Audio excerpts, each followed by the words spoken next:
In 2022, there's going to be far more positions up for election than just simply the United States Congress, okay? At a local level, there's probably multiple different races that you don't even know about until you get to that ballot box and you realize that, whoa, there's a lot of places up for election that I didn't even know about. A lot of regulators that are elected every couple of years that make important decisions in your municipality.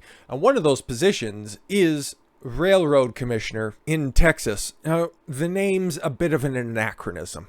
They haven't regulated the railroad in just about 2 decades' time. They're more or less focused on the oil and gas industry. And if you know a thing or two about Texas, the oil and gas industry is the heart of their economy. This little-known position at a national scale makes a lot of decisions, so the race, you'd assume, is probably one that's highly contestable. And it is. And the guy who's currently in place right now seems like a bit of a corrupt motherfucker. So, there's a lady, and the field is just populated by Republicans, and it's just a bunch of no-name candidates, because again, this is one of those not-so-high-profile positions, but there's a lot of power to be found in this spot, and a lot of financial gain to be made. Just saying. So, a couple weeks ago, a campaign ad was made. Sarah Stogner, sorry, let's get this correct. Very sexy last name. She posted this campaign video on TikTok, which, but at least it was reposted on, Twitter, and other platforms as well, and it's gonna get her more traction than anybody else on that ticket. Goddamn well betcha. Texas candidate kicks up controversy by posing nearly nude atop a pumpjack. It's an oil pump written by somebody who definitely would be Yaron Steinbach. Probably profits from those pumpjacks, but wouldn't know one from a hole in the ground. Probably hasn't seen titties like this in his life. Texas primary race is off the rails. Not really. A woman running for railroad commissioner in the Lone Star State has raised eyebrows over her racy campaign video. Thank God. Thank God this isn't a pig either. Which she straddles, I'm going to say pumpjack, because that's what it is, wearing little more than a cowboy hat and boots. And pasties. 2 of them. And thong, I think? I'm not entirely sure. Can't really tell by the angles. They said I needed money. I have other assets. God bless. GOP lawyer Sarah Stogner, 37. Ugh, I wish this was a race that happened 10 years ago. Said in a tweet of the campaign clip posted to TikTok. Stogner, who posted the steamy video on Super Bowl Sunday. If this is a steamy video, sorry about the fucking vanilla life you live. Said it was shot in November by a documentary crew she hired for her campaign against incumbent Wayne Christian, the Houston Chronicle reported. And we'll get into this Wayne Christian guy because, again, I like to highlight these smaller races. They don't do anything when it comes to views, but whatever, fuck it. These little races, they mean a lot because there's a lot of corrupt people who do a bunch of corrupt things. Like, okay, in 2020, we won't go too far into everything that happened there, but how many people knew about the Board of Commissioners in places like Maricopa County and their fucked up situations that went on there, or the county recorder, or other little minute positions, and what power they have and what they can do to fuck up transparency efforts? So these smaller roles require the proper amount of spotlight, and you'll see why this one gets proper amount of spotlight. Some friends suggested that she post a video on TikTok to call attention to leaking wells in West Texas, according to the paper. And she's like, I've got one of those and I'm going to show it off on TikTok. I started doing a little digging and was like, wow, this is great, she told the outlet. This is how I'm going to communicate to the masses about what's happening out here. Because people are visual. Yep. Stogner told the paper she decided to release the video because the risk seemed worth it, as a University of Houston poll showed her only a few points behind Christian, who has been bankrolled by oil and gas interests. Probably because he gives the permits to those very generous, very deserving donors as well. I knew it would be controversial. I didn't realize it would incite the rage and anger that it did from the press. Of course it would. You knew exactly what you were doing because it's a terrible picture, but you're a relatively attractive woman, and of course you're going to be doing relatively attractive things. So if you had a dick between your legs and Instead of just showing off your tits, you were showing off your top scars. This would be a totally different, just an applause, how stunning and how brave. But you know what plays well for Republicans in West Texas, and it's ass and titties, baby. San Antonio Express described the video as disgraceful. Oh, San Antonio Express is disgraceful. I don't even know what that is. And pulled its endorsement of Stogner. Oh my God, we review social media, and Stogner would have been our pick had the video appeared before we made our recommendation.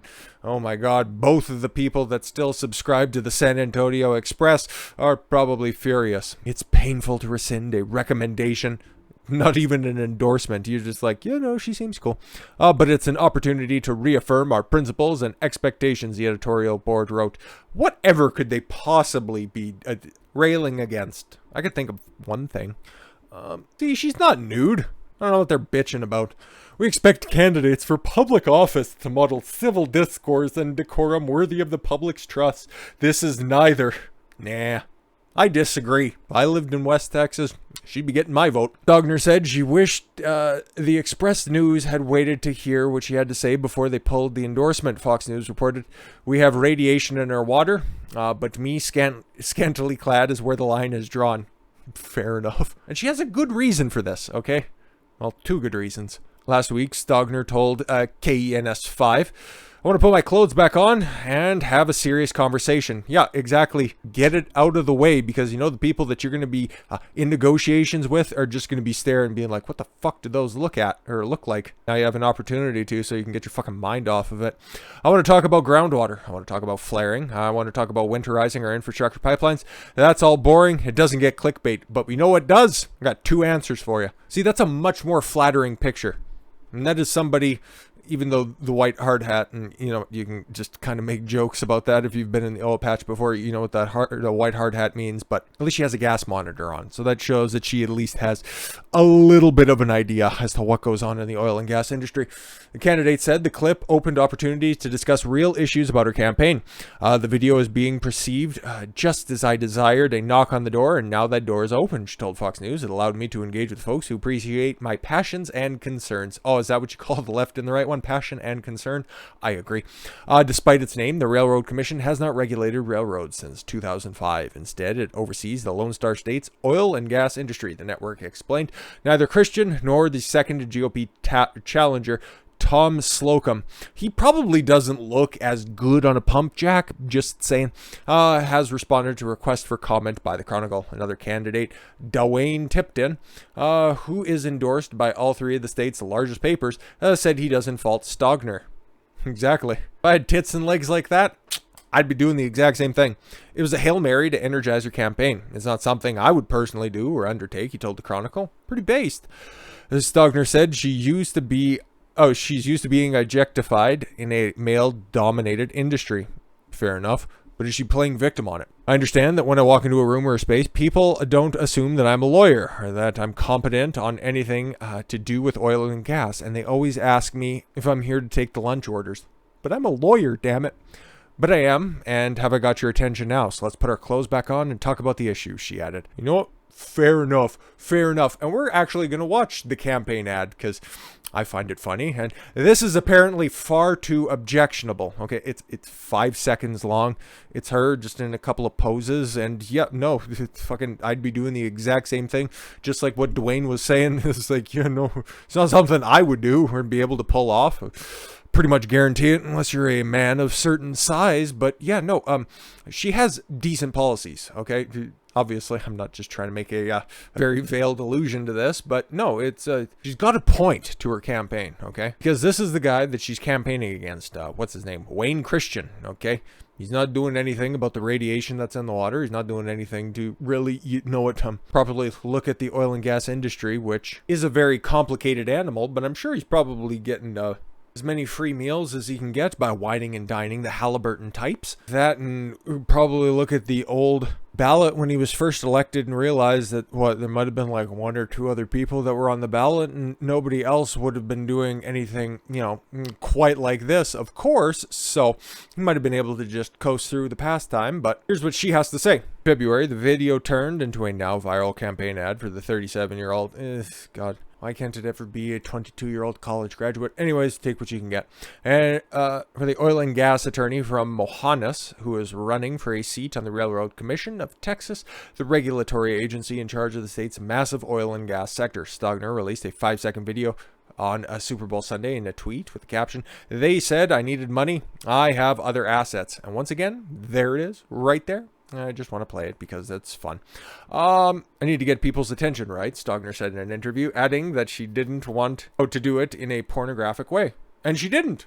Everything's all covered up. So what's the complaints? I thought women are supposed to be doing empowering acts, but not that type of empowering act, right? And here we are, it's working, she said, listing various news stories about her campaign since the video went public. Stogner's semi-nude stunt, there's nothing nude about it. What are you talking about, bigots? Is only the latest twist in what has become the strangest Republican primary campaign for the Railroad Commission in decades. Is there a weirder one? Maybe somebody was shot over the position, or maybe they just used the duel and figured out at the end of it who was going to be the commissioner for the couple of years. The incumbent Railroad Commissioner Chair Wayne Christian was sitting at the top of a drilling derrick, is facing corruption allegations after he voted against a recommendation of the Railroad Commission staff to approve a permit for an oil and gas waste dump facility, then days later accepted a $100,000 campaign donation from the company that received the permit. Wow! Imagine that! Corruption in all of these small little positions around the country. I never see that happening. That's why, because I just seen this story and it's like, hey, she got her titties out. That's funny. But there's actually a story here that people should be talking about as well. And that's why New York Post is sensational, as they like to be. That's why I like to do just a little bit more digging every once in a while. Another candidate, Marvin Sarge Summers, died earlier this month on the campaign trail after crashing into a tanker truck in Midland. That's not funny. It's actually hilarious. Despite the agency's power over Texas's largest industry, including natural gas system, crucial element of the Texas power grid, and it should be in every other place that doesn't have nuclear. It's the cleanest burning technology that's out there when it comes to the energy industry. But again, whatever. It failed last year during the powerful winter storm. Well, actually, that's because of all of the forced regulation that was put on the Texas power grid as well, that needed to rely on a bunch of solar and other green energy as well, that also got a bunch of grants from the Obama administration. But anyways, that's another rabbit hole that we need not go down. Leaving millions of people without power for days. Elections for the 3-member board that oversees it typically don't generate much attention from voters. They might not know about it because, they now might know about it because of Sarah Stogner.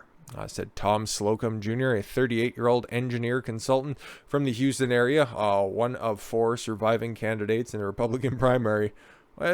If there was only 5 of them and one of them dropped dead, I guess you can make it more sensational by saying surviving members, but come on now. Christian, a 71-year-old Grammy-nominated former gospel singer and financial planner, okay, maybe he's popular in those circles, is seeking his second 6-year term. Jesus. Hope Sarah's elected this time around and doesn't have to resort to those campaign tactics in 6 years' times. Christ. He's trying to fend off challengers from Slocum, Stogner, and Dwayne Tipton, a former oilfield roughneck who has worked various oil sector jobs, including offshore drilling. Again, not somebody who's actually worked in the field before and gotten his hands dirty, because that's not easy work, guys. Christian said that he has never allowed a political contribution to influence my decisions in elected office, and said the agency's general counsel advised him to approve the permit to the waste facility, even though they came out and said that you shouldn't approve it, and then you got a $100,000 campaign contribution. Fucking weird. With the requirement that the company use geosynthetic clay liner to protect the environment, and remain consistent with other similar permits granted by the commission. Okay, if it's just such a run-of-the-mill permit, why did the campaign contribution come rolling in bigger than, normal ones do? I'm just asking for a friend. I'm running a positive campaign based on my record, said Christian in an email. Publicity stunts and mudslinging are a sign of desperation. Just pointing out the fact that you might be a little bit corrupt. I am the only candidate with endorsements. Oh, that's cool. Other people like me, therefore you should. Campaign infrastructure. Yeah, you got lots of money. You know, very nice infrastructure. And the resources necessary to win this race. It's an election. You just need your name on the ballot. What the fuck else do you need? Somebody else has worked in the field, okay? And another candidate has a great rack. What do you have? Deep pockets? Cool. He has no oil and gas experience. He won on a pro-life platform because that's what primary voters cared about in 2016. He's a Grammy Award-winning gospel singer. Well, here's my Grammy Award-winning video, Wayne, said Sarah Stogner. Oh, she's not accepting campaign contributions in her first campaign for public office. She said that she wants to focus on helping the oil and gas industry make more progress as a responsible stewards for the state's natural resources. Okay, let's not try to ruin this by just trying to put in all this fluffy fucking rhetoric, okay? Keep it with the ass and titties. That's what roughnecks care about. We can't produce oil and gas at the cost of our groundwater, Stogner said. We can't do this at the cost of safe air. Okay, understand where you're coming from, but let's just fucking leave the fluffy rhetoric for the other side of the aisle. So yeah, very interesting. And if we get other campaign videos such as this from other people, and it doesn't even matter, it could be House representative, it could be a state Senate representative, I don't care. But if somebody is out there with a decent cause and they got a catchy video, well, guess what? I'll be highlighting them in the run up to 2022. So Godspeed, God bless, and we'll just wait for the perfect moment, and there we go. With that said, thank you all very much for the gift of your time. I've been Don Consuelo. I want you to follow your gut and get after it. Take care, everyone.